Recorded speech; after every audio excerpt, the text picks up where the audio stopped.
Bueno, eh, buenos días, mi nombre es Luis Navarro, soy Product Manager de eficiencia hidráulica en Hidralia y en estas jornadas que está promoviendo la Diputación de Granada sobre agua no registrada, yo os voy a impartir el módulo 2 de conceptos preliminares. ¿Vale? Este módulo es un poco general y veréis que vamos a hablar de algunos temas que mis compañeros en los siguientes módulos profundizarán. Pero bueno, la idea es que tengáis una visión general de lo que es el agua no registrada y para ello pues tenemos que quiero hablar de todas las componentes del agua no registrada. Entonces, ¿de qué vamos a hablar? Pues primero empezaremos hablando de qué es el agua no registrada, ¿vale? Después os contaré un poco qué es el balance hídrico de un sistema de distribución y las definiciones donde veréis cómo el agua no registrada es una parte más de ese balance hídrico, ¿vale? Una vez definido todos los elementos del balance hídrico, pasaremos a hablar de las pérdidas reales o físicas y las pérdidas aparentes o comerciales, que son los dos módulos que tendréis más desarrollados en los siguientes temas, ¿vale? Después haremos una introducción al cálculo del balance hídrico. Comentaremos algo sobre los indicadores, que no son más que herramientas que tenemos para medir el avance o el desarrollo de una explotación y para comparar explotaciones que a priori son diferentes o tienen diferentes características.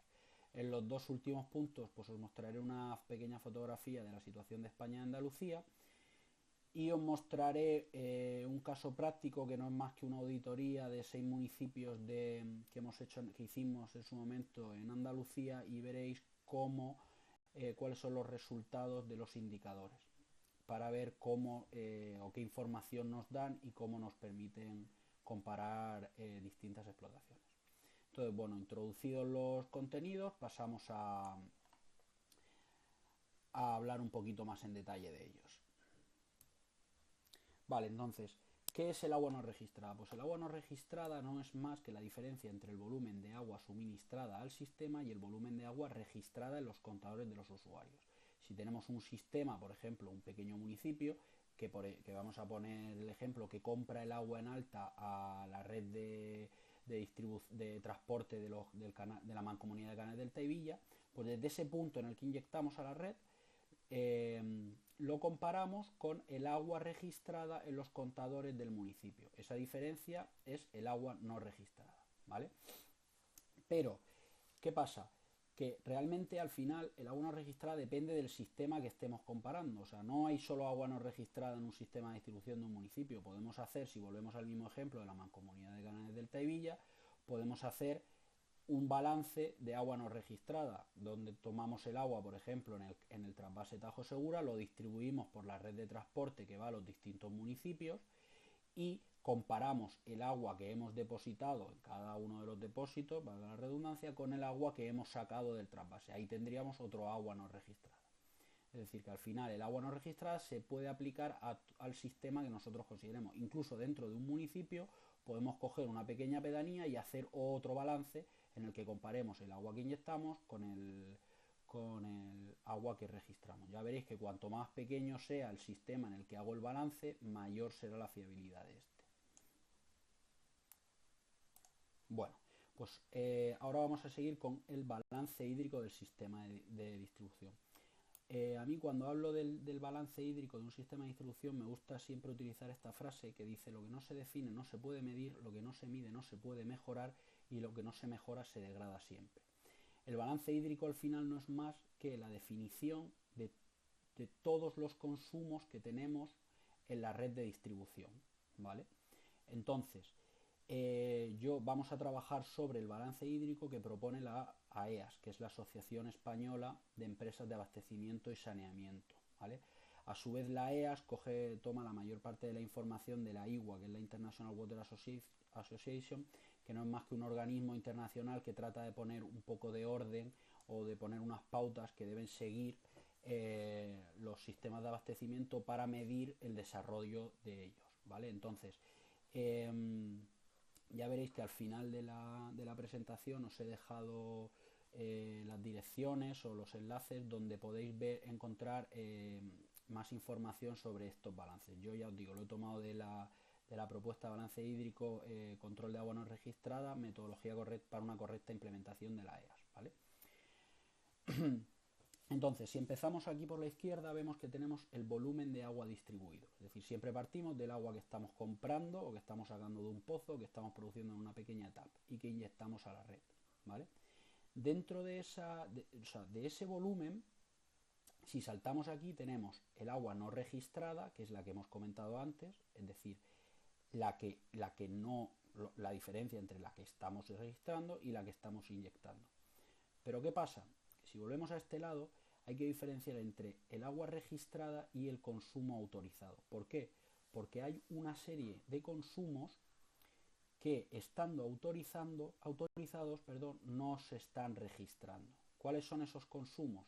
Los consumos no registrados facturados y los consumos no registrados no facturados. Es decir, hay un consumo que autorizamos, ¿vale?, pero no registramos. Y lo podemos facturar o lo podemos no facturar. ¿Cuál sería el que facturamos? Pues el que facturamos puede ser algún tipo de contrato con una tarifa plana, algún contrato de obra que, por ejemplo, se le cobra por un uso temporal un determinado dinero, pero no se registra, ¿vale? Lo que debemos es siempre intentar que sea el menor posible, es decir, si lo vamos a facturar, independientemente del tipo de facturación que se le aplique, debemos registrarlo, ¿vale? Entonces, no tiene sentido que si es un consumo autorizado no lo estemos registrando, ¿vale?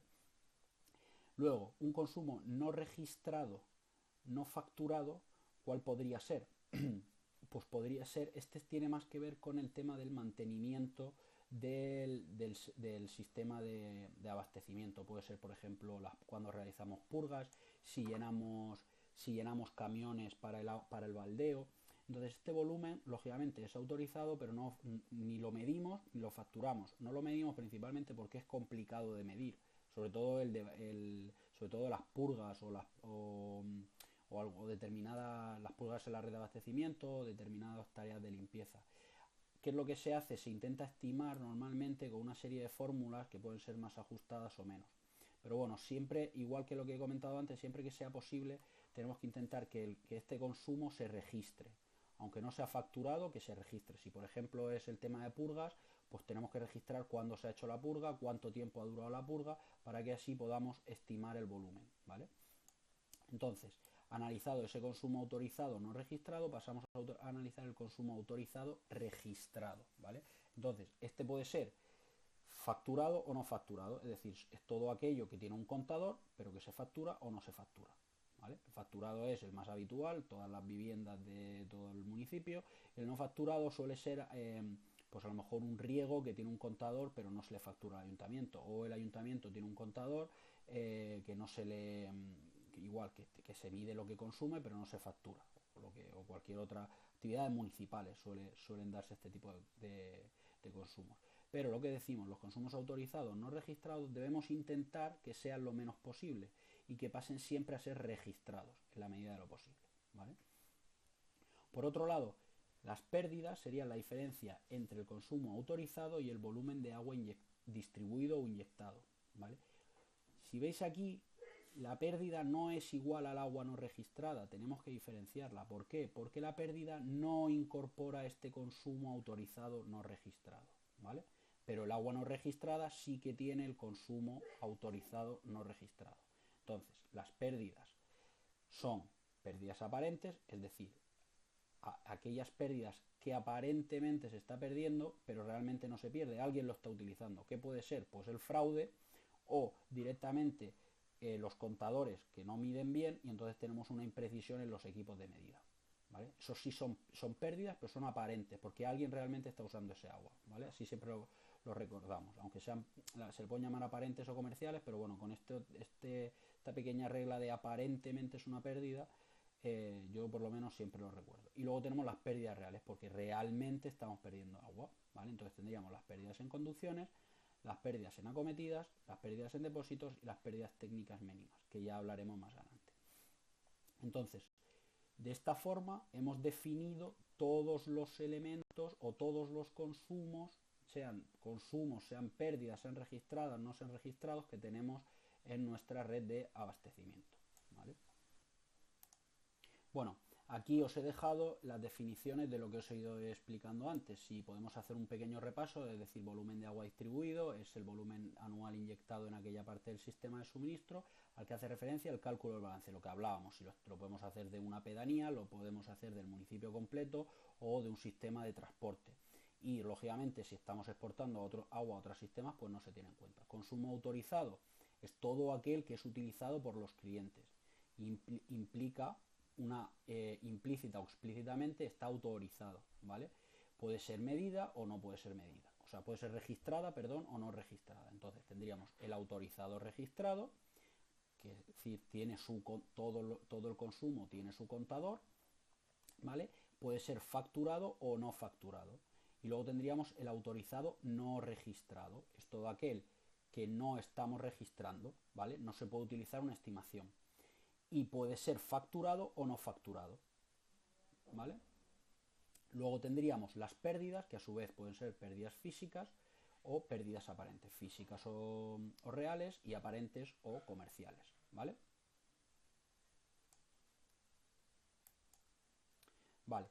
Entonces, en las siguientes diapositivas os voy a comentar un poco, unas pequeñas pinceladas sobre las pérdidas reales o físicas y las pérdidas aparentes o comerciales, que como os digo en los siguientes módulos profundizaréis más, pero perdón, es interesante que ya os hagáis una idea dentro de este tema más general, ¿vale? Entonces, las pérdidas físicas o reales, como hablamos que es agua que realmente estamos perdiendo, se pueden clasificar por su ubicación o por su tamaño. Por su ubicación podrían ser fugas en la red de distribución y transporte, conducciones, válvulas, conexiones, fugas en acometidas, es decir, el tramo que hay desde la tubería de distribución hasta el contador del cliente, y las fugas y reboses en depósito. Estos en un sistema de abastecimiento pequeño pues son más raros. ¿Por qué? Porque lo que hablábamos, si estamos comprando el agua en alta a un organismo supramunicipal, pues realmente el depósito no pertenece al pueblo y no sabemos, o sea, y no depende de nosotros. Si tenemos un depósito interior en el municipio o en la red de distribución, pues sí que nos aplicaría. O si el agua que nos vende el organismo supramunicipal la estamos metiendo en el depósito. Entonces sí deberíamos incluirlo dentro de esas pérdidas reales. Luego tenemos la clasificación en función del tamaño y el tiempo de fuga. Tendríamos las fugas reportadas o visibles, que son aquellas que generan algún tipo de daño y normalmente pues, son de muy corta duración. Las fugas no reportadas u ocultas tienen una duración media, y las fugas de fondo, que son aquellas que ni siquiera, que necesitan un trabajo de búsqueda de fugas muy exhaustivo para conseguir localizarlas. Las fugas no reportadas u ocultas, si realizamos una búsqueda de fugas, pues lo normal es que se detecten, ¿vale? Entonces, el caudal de fuga al final depende más que el caudal, el volumen de fuga total va a depender del tiempo y del caudal. Las fugas de fondo tienen un tiempo muy largo y un caudal muy bajo. Las fugas no reportadas tienen un tiempo medio y un caudal medio, y las fugas reportadas tienen un caudal muy alto y un tiempo muy corto, ¿vale? Entonces, ¿cómo podemos saber este caudal? Bueno, pues es difícil, pero hay fórmulas. Aquí os he puesto la hidráulica de la fuga, que básicamente el caudal de fuga depende de un coeficiente, que ese coeficiente se denomina coeficiente de fuga, y es un valor experimental que depende de la forma del agujero, ¿vale? Si es más alargado, si es más redondo. Bueno, hay unas tablas donde se saca esos valores. Depende también de la altura o presión que tengamos en ese punto. Este es el parámetro fundamental, ¿vale? Entonces, a mayor presión, mayor caudal, ¿vale? De fuga. Menor presión, menor caudal de fuga. Y de un coeficiente que se denomina exponente de fuga, que lo que mide es la variación de la presión, la variación del caudal ante pequeñas variaciones de presión. Es decir, si yo tengo un alfa muy alto, con una pequeña variación de H, es decir, de presión, tendré una variación muy grande de caudal, o porque sube mucho o porque baja mucho. Y si el alfa es más pequeño, necesitaré grandes variaciones de presión para tener grandes variaciones de caudal, ¿vale? Entonces, esto es un poco la fórmula para estimar el volumen que se pierde en las fugas. Y también nos da una pista que cuanto más baja sea la presión que tenemos en la red, independientemente del número de fugas que tengamos, el caudal va a ser menor de fuga, ¿vale? Entonces, en esta tabla, que creo que es muy interesante porque ya nos empieza a dar una idea de del valor o de la importancia que tienen las fugas en la red, lo que hace es, utilizando la fórmula que os he enseñado antes, tabula en función del diámetro del orificio el caudal de fuga. Por ejemplo, para un orificio de 7 milímetros tendríamos un caudal de 39,30 litros minuto, que eso en un mes serían 1.700 metros cúbicos. Y otra equivalencia aquí interesante, una fuga de 6 milímetros equivale a 2.500 metros cúbicos en 2 meses. Es decir, en 2 meses estamos llenando una piscina olímpica, ¿vale? Si queremos, por ejemplo, nuestra explotación tiene unos rangos de presión diferentes, más altos o más bajos, podemos utilizar esta tabla que lo que hace es, a mayor presión, lógicamente la fuga será de mayor caudal. Pues multiplicamos el coeficiente que corresponde con la presión de nuestra red por el caudal. Así, en una red con 100 metros columna de agua, ¿vale?, tendríamos el 39,30 por 1,41, o sea, casi el doble. Y en una red que tenga 10 metros columna de agua tendríamos que la mitad, 0,4. Tendríamos que multiplicar este caudal por 0,45, ¿vale? Volvemos a lo mismo. A menor presión en la red, pues menos problemas de fuga voy a tener, o más que menos problemas, las fugas vamos a perder menos agua por nuestras fugas. Y bueno, las pérdidas aparentes o comerciales tenemos tres tipos, ¿vale? Consumos no autorizados, que sería la manipulación fraudulenta de los equipos de medida, la extracción de agua no autorizada, es decir, ya estamos hablando de caudales muy importantes de agua extraída, y la inexactitud de los contadores, que es el mayor volumen de pérdidas aparentes está dentro de este tipo, y los errores en el manejo de datos, errores en la toma y manejo de datos de clientes y errores en la estimación de los consumos autorizados no medidos, lo que hablábamos. Para medir los consumos que no tienen contador, utilizamos fórmulas que pueden ser más o menos exactas, con lo cual ahí, en función de cómo seamos de precisos en la formulación, pues estos errores pueden ser mayores. Y los errores en la toma y manejo de datos de clientes, bueno, pues básicamente lo que tiene que ver con el proceso comercial, ¿vale? De ir, medir, volcar los datos de una base de datos en papel a una base de datos digital. Bueno, no se suele hablar mucho sobre ellos, pero son posibles, ¿vale? Aquí, bueno, os hago un pequeño, que ya como os he dicho, lo veréis más en profundidad en otros temas. Os hago una pequeña introducción al tema de la manipulación de los equipos de medida. Y tenéis aquí unas fotografías donde, bueno, las clásicas manipulaciones que van desde introducir pequeños clavos, ya está un poco menos fina con un tornillo. Se suelen poner también imanes.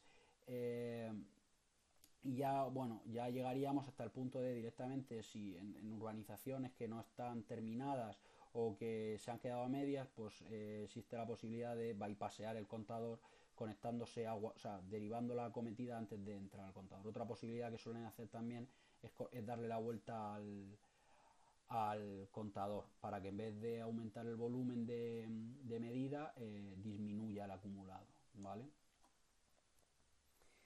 Y luego, bueno, lo que hablábamos de la extracción de agua no autorizada, esto suele estar más relacionado con grandes fraudes, o sea, con acometidas ilegales para empresas y grandes fraudes. Os he puesto aquí una imagen del canal de Isabel, una fotografía de una investigación que llevó a cabo el canal de Isabel II. Fue un plan de búsqueda de fraudes que detectaron 90 fraudes de agua en la Comunidad de Madrid y acabaron imputados 99 personas.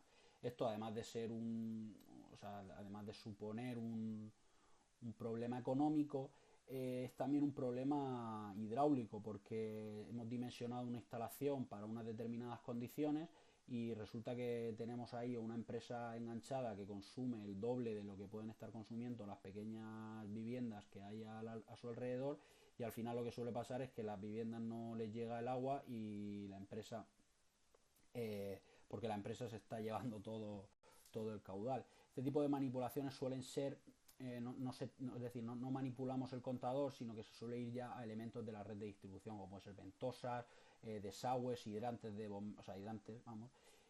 con diámetros, pues ya las ventosas de 50-80 milímetros, un desagüe de 50-80 milímetros, o sea, son ya Bueno, pues son caudales importantes y que pueden afectar incluso a la hidráulica de nuestro sistema, ¿vale? Y por último, dentro de la parte de pérdidas aparentes o comerciales, tenemos la exactitud de los contadores, ¿vale?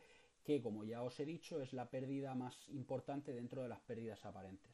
El tema de los contadores también lo veréis en los siguientes módulos, pero está regulado por una serie de reales decretos que se han ido actualizando y están regulados principalmente dos aspectos. Primero, la precisión que deben tener los equipos de medida, y el otro, que es más actual, se está regulando también la antigüedad del parque de contadores. Es decir, se va a exigir que la antigüedad máxima de un contador que se utilice para facturar, ¿vale? No pueda ser mayor de 10-15 años. No sé exactamente el dato, pero bueno, por ahí anda. ¿Por qué? Porque está demostrado que conforme aumenta la edad del parque de contadores, la precisión disminuye, ¿vale? En cuanto a lo que os comento de la precisión, de la precisión de los equipos que regula el Real Decreto, básicamente lo que fija es que en un determinado rango de caudales, que es el rango en el que va a funcionar el contador, un caudal, lo que se denomina el caudal nominal, la precisión debe ser del más menos 2%, ¿vale? ¿Qué pasa? Que si bajamos de ese caudal de funcionamiento normal, aquí se denominan Q2, es el rango que va del Q2 al Q4, ¿vale? La precisión pasaría del más menos 2% al más menos 5%, entre Q2 y Q1, ¿vale?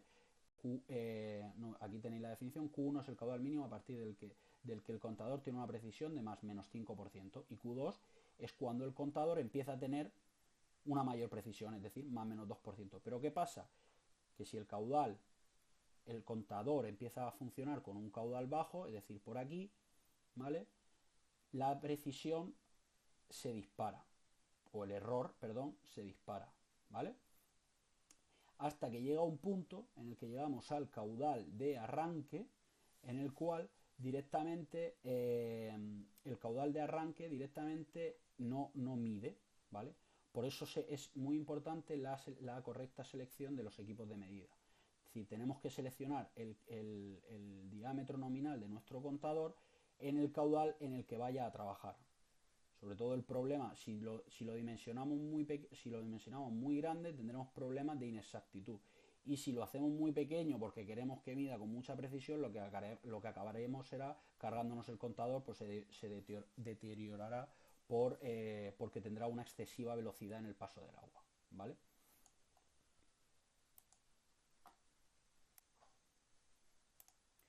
Bueno, pues ya, si volvemos a nuestra frase, lo que no se define no se puede medir, lo que no se mide no se puede mejorar, lo que no se mejora se degrada siempre.